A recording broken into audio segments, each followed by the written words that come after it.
That's what I believe is going on in large part, is we're building a tolerance to the reality. We're building a tolerance to truth over time. You know, little by little. We don't have to jump into the deep end and go insane. Yeah. But little by little, being able to tolerate awe. Oh my God, okay. Woo! All right. I think you should be able to take a break from spirituality. You can take a break and come back when you're excited. It comes to me in waves. Yeah. Some days I'm like, I'm excited for spirituality. I want to go listen to a bunch of Osho. You know, and then some days I got to take a break.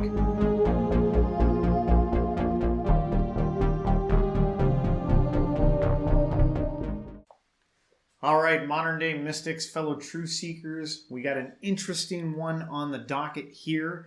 This one is about science and spirituality. Do they belong in the same bed together? Yep. Yeah? Yep. In the same way spirituality belongs in the same bed as everything else. Because some might be like, no, science is different. There's none of that mumbo jumbo religiosity stuff in science. Right. So we've got a video that kind of contests that and kind of points towards the two kind of merging together, which is kind of what I think. I'm not settled on it, but this is a fascinating video done by the Angry Hippie.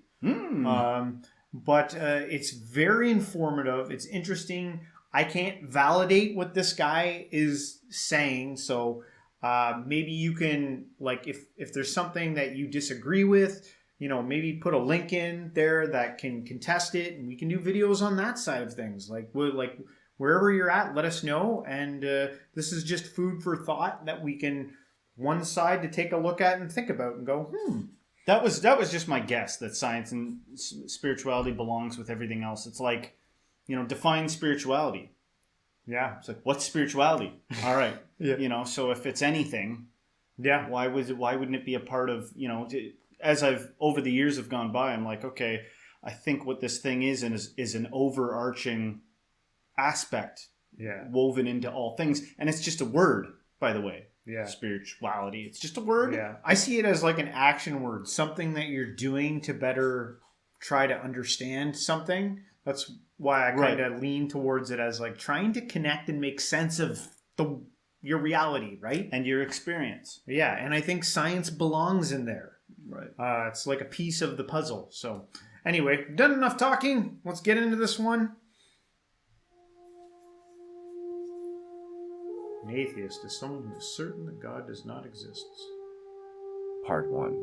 Language of the Mind. Long before we became scientifically literate, humans could not account for natural events. Therefore, people would describe things based off of their frame of reference, which is supplemented by their understanding of reality. People would describe natural phenomena based off of whatever cultural frame of reference that the person is familiar with. Understanding this fact alone will help shed light on ancient myths and religious tales around the world. The people who write religious texts were describing situations and experiences in the only way they understood. In fact, if one takes the time to study all the religions of the world, one will see that the people who wrote these texts were also encoding information based off of natural events. For example, they would encode the numerical values that are related to the precession of the equinoxes. Another example of this cosmological coded language would be the sun rising against the backdrop of the constellation of the solar crux on December 25th. In other words, God's Son is placed on the cross. Once you wrap your head around all this, you should reconsider all spiritual and religious texts describing heaven or hell or any other extra-dimensional concept. The reason being is that science is now revealing the true nature of reality. Quantum physicists may not like talking about spirituality, but I believe it is important to pay attention to all perspectives before dismissing anything as a fallacy. The more sophisticated our technology becomes, the more we can perceive. With each advancement of the microscope, scientists are able to see deeper into the fundamentals of reality. From microscopic particles with the original microscope to seeing subatomic particles with an electron microscope. With each successful advancement, we satisfy one question only to provoke 10 more. The deeper we go into the fabric of reality, the more mysterious things become. Many theories have been made in an attempt to understand the nature of reality. Such theories include the Big Bang, string theory, quantum entanglement, the parallel universe theory, the multiverse, and the dark matter fractal field. All these theories, when put into layman terms, are describing things that are strikingly similar to the descriptions of ancient spiritual cultures. For example, the concept that we are all one. Part 2.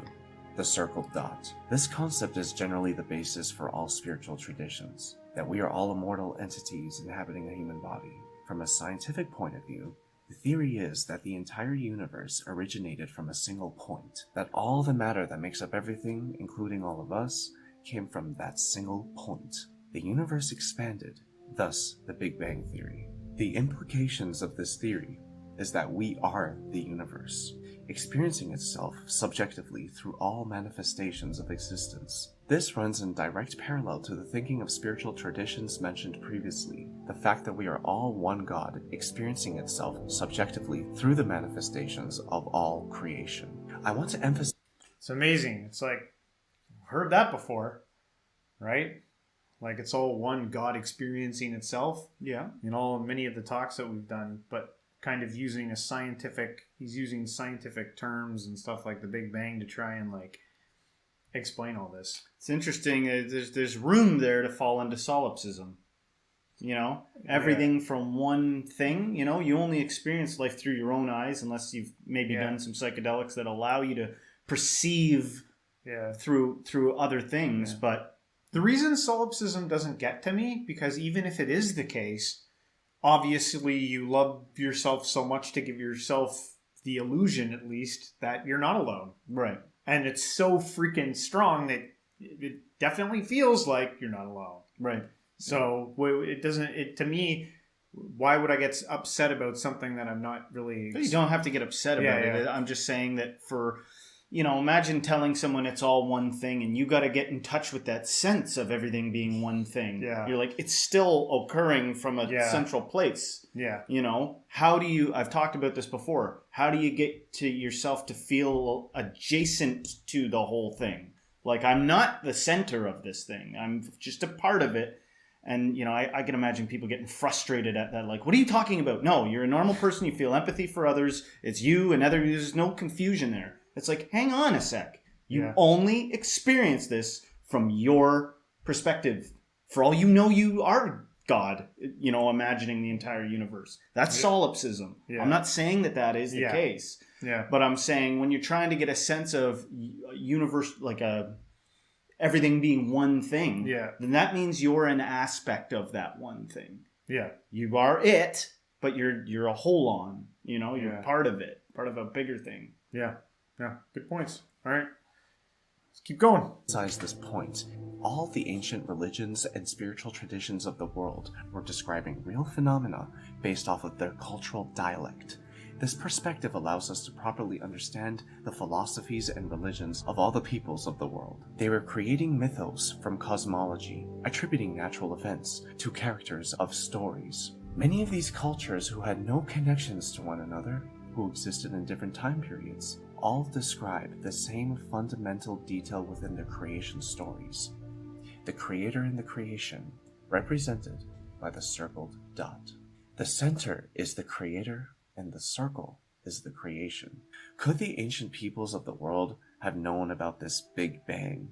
The symbol of the circled dot can be interpreted in a variety of ways, each of which has its own significance that adds to the overall meaning. One could view it as an atom, a solar system, or even the Alpha and Omega. I will explain this in great detail in my ancient cosmology video, but for this video, I want to draw a comparison between the accounts of ancient spiritual myths to the revelations made by modern quantum physicists. They are both looking at the universe from different angles. Some quantum physicists believe that this universe is multidimensional. The more time goes on, the more they discover which contradicts previous theories. The idea of dark matter came to be when astrophysicists realized that there was something holding the galaxies together in interstellar space.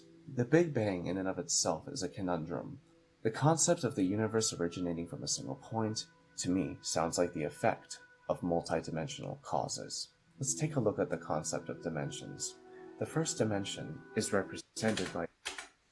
I just wanted to say something. So oftentimes I arrive at this place of strange loopness. Yeah. You know, what a strange loop is something that has no apparent begin and no apparent ending. Yeah. You know, it like wraps into itself. There's visual models that you can look up that display that. Yeah. You know, like a cube that seems to connect from sides that don't make sense to connect to. There's no beginning and there's no end. Yeah. Definable, right? And you know, I think that that's a hard concept for no matter how intelligent you are or no matter how lacking you are, that's just, you're not going to understand that with a regular consciousness, like a regular state of mind. It's a paradox. It doesn't actually make sense. It's like saying, you know, build me a circle square. Yeah. Or, you know, like, you know, be up and down at the, that's a little easier, but build me a circle square. That suffices. Right? It's a paradox. But I do believe that you can enter into different states of consciousness where it makes perfect sense, you know? Where you can be like, oh, yeah, of course. Yeah. You know, there's the end is the beginning is the end. Yeah, that makes sense. You know, of course, it wraps into itself. It's infinite. I get it. Yeah. But you don't get that with a typical kind of consciousness. Yeah. You know, you'd have to research more altered states of consciousness if you wanted to learn more about what I'm talking about. Yeah. Yeah. But in dreams, we also have videos. We have videos that we've done that have kind of like touched on that. Yeah, so you can go check out those videos. You've had dreams before. A lot of people where they know how to fly, and in their dream they're like, "Oh yeah, this is how you do it." Yeah. But you don't feel like that when you wake up. Yeah. A straight line. The second dimension is length and width, flatness. The third dimension, our dimension, is length, width, and height, all confined within the boundary of time. The past, present, and future are all simultaneously existing in the fourth dimension. From this perspective, the universe is constantly beginning and ending, for time is no longer linear. Let's imagine that we are perfectly flat. I mean absolutely flat. And that we live, appropriately enough, in a flatland. That being the case, we know, us flatlanders, about left-right, and we know about forward-back, but we have never heard of up-down. Let us imagine that into flatland, hovering above it, comes a strange three-dimensional creature which, oddly enough, looks like an apple. "Hello," says the three-dimensional creature. "How are you? I am a visitor from the third dimension." Well, the poor square looks around his closed house, sees no one there, and what's more, has witnessed a greeting coming from his insides, a voice from within. The three-dimensional creature is unhappy about being considered a psychological aberration, and so he descends to actually enter flatland. Now, a three-dimensional creature exists in flatland only partially. Only a plane, a cross-section through him can be seen. So when the three-dimensional creature first reaches flatland, it's only the points of contact which can be seen, and we'll represent that by stamping the apple in this ink pad. As the apple were to descend through, slither by flatland, we would progressively see higher and higher slices. So the square, as time goes on, sees a set of objects mysteriously appear from nowhere and inside a closed room and change their shape dramatically. His only conclusion could be that he's gone bonkers. Well, the apple might be a little annoyed at this conclusion and so makes a contact with the square from below and sends our flat creature fluttering and spinning above flatland. At first, the square has no idea of what's happening. He's terribly confused. This is utterly outside his experience. But after a while, he comes to realize that he is seeing inside closed rooms in flatland. He is looking inside his fellow flat creatures. He is seeing flatland from a perspective no one has ever seen it before to his knowledge. Now our flat creature slowly descends to the surface, and his friends rush up to see him. From their point of view, he has mysteriously appeared from nowhere. He hasn't walked from somewhere else. He's come from some other place. They say, for heaven's sake, what's happened to you? And the poor square has to say, well, I was in some other mystic dimension called up. And they will pat him on his side and comfort him, or else they'll ask, well, show us, where is that third dimension? Point to it. And the poor square will be unable to comply. Remember, every dimension is built upon the previous dimension before it. 2-dimension cannot exist without 1-dimension. 3-dimension cannot exist without 2-dimension. And 4 dimensions cannot exist without 3 dimensions, and so on.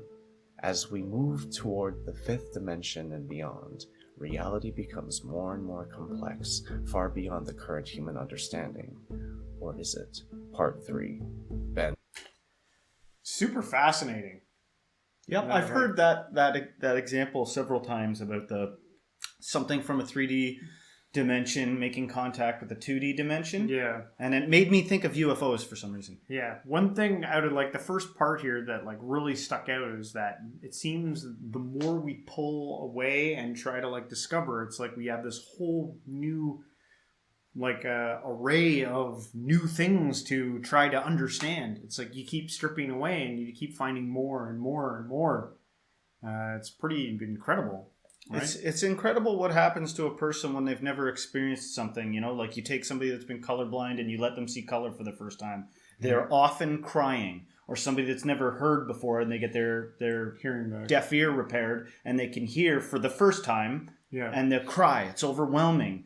You know, bats use echolocation. There's different, you know, chameleons know how to change their color. There are experiences humans don't have when they're just existing with a typical consciousness. Yeah. But there are compounds, there are ways, I'm not going to go into it, Yeah. where you can have synesthesia occur, where it's like, I can taste sound. You know what I Yeah. mean? And what does that do to you being experienced to those things?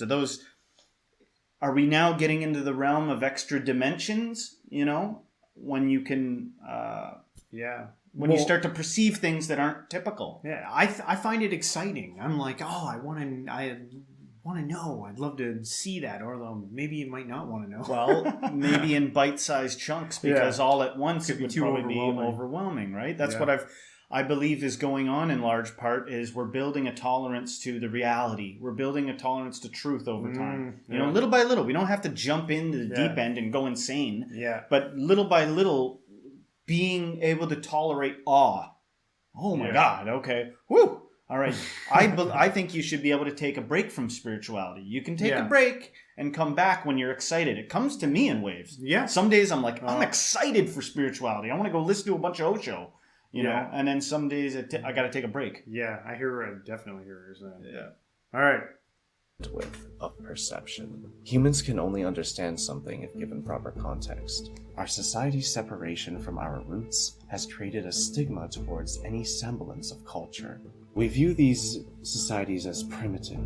Not only this, but we demonize acts of spiritual traditions, such as the consumption of psychedelics, which Aboriginal societies still do to this day, and our society's war on drugs has lumped all mind-altering plants within the same category as crack, meth, and heroin. Doing so, we've created a huge separation from ourselves and the keys to unlocking the truth about the nature of reality.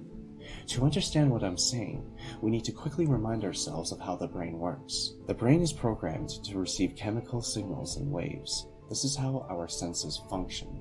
Our eyes see light waves, which is a tiny fraction of the electromagnetic spectrum. Our ears pick up sound waves, our ability to smell, taste, and touch are all based on electrical signals interpreted by the brain, which is consisted of over 86 billion neurons. Your brain filters through the broad range of sensory input in order for you to function as a creature in this third-dimensional plane.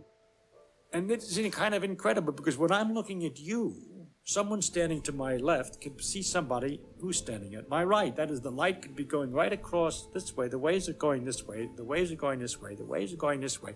It's just a complete network. Now, it's easy to think of them as arrows passing each other, but that's not the way it is, because all it is something shaking. It's called the electric field, but we don't have to bother with what it is. It's just like the water height is going up and down. So there's some quantities shaking about here. and in a combination of motions that's so elaborate and complicated that that result is to produce an influence which makes me see you at the same time completely undisturbed by the fact that there are influences that represent the other guy seeing him on this side. So that there's this tremendous mess of waves all over in space, which is the light bouncing around the room and going from one thing to the other. If your brain actually allowed all the information to flow in, you wouldn't be able to survive in the wilderness. However, when using psychedelics, the brain's bandwidth of perception widens slightly, allowing more information to flow in, allowing the user to gain deeper insights into the nature of reality. Which is why our species gained higher intelligence to begin with, tens of thousands of years ago. It was primitive people using these substances which gave them insights that they would then try to describe based off of their cultural tongue and understanding of reality. All religions of the world stem from the usage of psychedelics. The talks of spirit worlds, angels and demons are the descriptions given by people who were witnessing things beyond their comprehension. In other words, these psychedelics are tools for gaining deeper insights into the fundamentals of reality. Our society, who has severed its connection to the Earth, who has been destroying the natural equilibrium of the planet, has also made an effort to eliminate the means to access these tools of consciousness, making them a federal offense. This will be a video for another time, but for now let's get back to the function of the brain. If the universe is multidimensional, what does that mean for consciousness and the brain? If the concept of a multidimensional reality is true, then it must apply to all matter, all that is fundamental to reality as we know it. Could consciousness itself be the artifact of a higher dimension? The spiritual traditions and religions of the world focus primarily on this topic, the talk of a soul, a life force that originates from a higher dimension and incarnates within the physical body, to then return to the source when the body dies. With this being the focus of all spiritual traditions and religions, which were all originated from psychedelic use, which opens the bandwidth of perception in the mind, could there be validity to the concepts of a soul? Of course. He seems very definite about that. Like every religion has stemmed from psychedelics. I don't know how accurate that is. That would be a great thing for our audience to let us know, because when I think of Christianity, I don't think of psychedelics within Christianity. I've heard of it though. The acacia bush with Moses. Yeah. Oh, okay. Yeah. Well, there's wild theories out there. Yeah. One guy theorizes that there was a Christian mushroom cult or something, and that Jesus was actually, I don't know what it is. I'm not even going to say what but there are people that. Yeah. There are crazy theories that Christianity started as a mushroom cult. Not to say that there might not be some insights that could be found through it, but and you were alluding to this before in the last time we were talking about it kind of going this way, and it looks like he's taking it here to a psychedelic type of a discussion. It's hard to ignore, man. You got to be the craziest thing about psychedelics is they potentially have some of the biggest keys to life's mysteries and answers. Yeah. They potentially do, but they're dangerous. Yeah. Not everybody should mess around with them, especially people with mental health issues. Yeah. Just shouldn't probably do it. Yeah. I don't even have the authority to say that, but it seems to me like they hold some important keys. I've heard I've heard a lot of research on them, especially stuff like DMT and that kind of thing, powerful psychedelics. Yeah. And you got to wonder. I guess all we can do is study up and learn. Learn until, Is this guy going to talk about that? I don't know. I'm not sure. We can't take the religious texts literally. As I said, the people of the past were describing things based off of their cultural dialect and understanding. But we can, with a scientific mind, deduce their stories to the core and find out what their coded languages were describing. Unfortunately, and ironically, in this era of time of abundant knowledge and scientific wealth, we turned a blind eye to these tools of consciousness that may very well be the key to unlocking the mysteries of the universe. Let's put all the pieces together. Part 4. The Big Bang and the Source of Consciousness. Spirituality states that we are all one consciousness, one soul, one being, experiencing itself subjectively through every manifestation of creation. Every living thing, every planet, and every star. Science states that all matter expanded from a single point. Every atom in the universe, including the atoms that make up you, originated from that single point. Were all the dimensions also created from the Big Bang, or was the Big Bang occupying all the dimensions? It is even stated that all known physics end as you draw closer to the singularity of the Big Bang, similarly to how all known physics end as you draw closer to the singularity of a black hole. Could the universe be the result of a black hole between dimensions?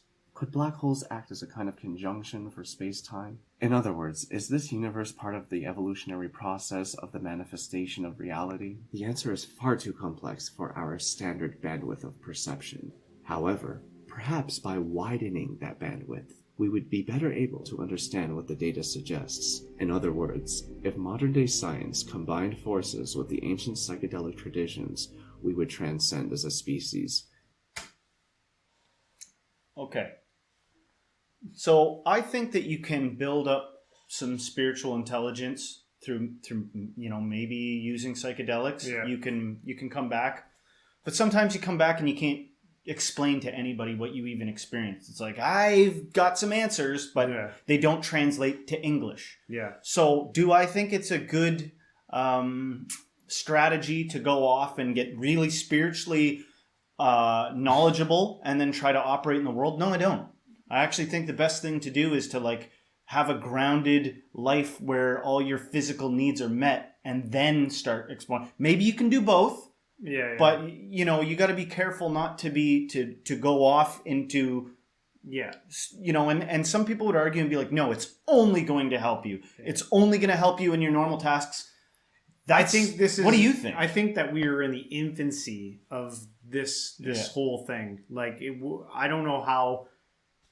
Because they're starting to study this stuff in universities, and we had an episode on it. Yeah. Like John Hopkins University, where they're studying this stuff. And I feel when they think that they've got it down to a point where they can not bring harm to anyone and they have a responsible way on how to deal with all that stuff, I think that's when it'll start to popularize. And I think it'll be in slow increments. I think the first thing that's going to happen is they'll probably legalize psilocybin, which will probably be, one of the major first psychedelics to be legalized because it's already happening in certain areas of the world. And so that it'll slowly trickle in and it'll be monitored and watched and made sure that, no one's doing any self-harm or stuff like that. But these things take time, man. I don't believe that it's a prescription to be like, everybody needs access to mushrooms. I don't know if I believe that. I don't think it's like everything. I don't think it's like there's one cookie cutter way for everyone. Right? I guess that's a better way to put it. There's no cookie cutter way to put stuff, and I think that sometimes somebody might be excited. They just started becoming a truth seeker or a spiritual seeker, and they're excited to go on this journey. It's like, everybody's got to make sure that they got the right things in place and the timing's right. Yeah. If you start looking into psychedelics, man, some of the people that are like effective users of it are like, I know when it's time. Yeah. There's all these signs. It's not something I take lightly. Yeah. Yeah. And I just want to keep that caveat there because it's exciting to hear that there's mind-altering things and the world is, all this, but I just want to keep it a little grounded, at the same time. Yeah. No, I hear you. I believe that the stigma regarding psychedelics has stunted our progress as a species, preventing us from fully rediscovering ourselves. When I say we, I do not mean we as in humans. I mean we as the universe. If all known physics come to an end near the singularity of a black hole or the singularity of a Big Bang, this could mean that the laws of the universe are evolutionary and are only attributed to this 3D reality of length, width, and height confined within the linear motion of time. Our senses were designed to navigate through the 3 dimensions specifically. Our brain filters excess information that does not attribute to the 3rd dimension. Our left hemisphere is designed to take that enormous collage of the present moment and start picking out details. It then categorizes and organizes all that information associates it with everything in the past we've ever learned, and projects into the future all of our possibilities. And this is the portion of my brain that I lost on the morning of my stroke. And it was as though my consciousness had shifted away from my normal perception of reality, where I'm the person on the machine having the experience, to some esoteric space where I'm witnessing myself having this experience. And I'm standing in my bathroom getting ready to step into the shower, and I could actually hear the dialogue inside of my body. I heard a little voice saying, okay, you muscles, you got to contract, and you muscles, you relax. And then I lost my balance, and I'm propped up against the wall. And I looked down at my arm, and I realized that I can no longer define the boundaries of my body. I can't define where I begin and where I end, because the atoms and the molecules of my arm blended with the atoms and molecules of the wall. And all I could detect was this energy. And I'm asking myself, what is wrong with me? What is going on? And in that moment, my brain chatter, my left hemisphere brain chatter, went totally silent. Just like someone took a remote control and pushed the mute button. Total silence. And at first I was shocked to find myself inside of a silent mind. But then I was immediately captivated by the magnificence of the energy around me. And because I could no longer identify the boundaries of my body, I felt enormous and expansive. I felt at one with all the energy that was, and it was beautiful there. And then all of a sudden, my left hemisphere comes back online, and it says to me, hey, we got a problem, we got to get some help. What Jill Taylor is describing is the brain's information filtration system. As it shuts down during her stroke, an influx of information flows into her mind. She describes not being able to differentiate the atoms of her arm to the atoms of the air around her. This is what I'm trying to say. If we were able to perceive the true nature of reality, we would not be able to function as a normal human being. Our brain is hardwired to perceive what is useful for the preservation of the body. In other words, anything to do with survival. The brain is a machine of consciousness, but not the generator. It is a transceiver, receiving the signal that is consciousness and projecting it into the world through the ego. Ego meaning our identity of self. Remember, if all subatomic particles in the universe exist in more than one dimension, but occupy the same place of space-time, then hypothetically, whatever consciousness is also exists in more than one dimension. Which means that the beginning and the end of the universe has already happened from another perspective, and that we are currently going through the motions from the perspective of a physical entity confined in the linear motion of time within the third dimension, meaning our perspective is the experience of a moment within cosmic time. Ergo, the fundamentals of the universe are all the bits that originated from that singularity, and that singularity is the result of multidimensional happenings.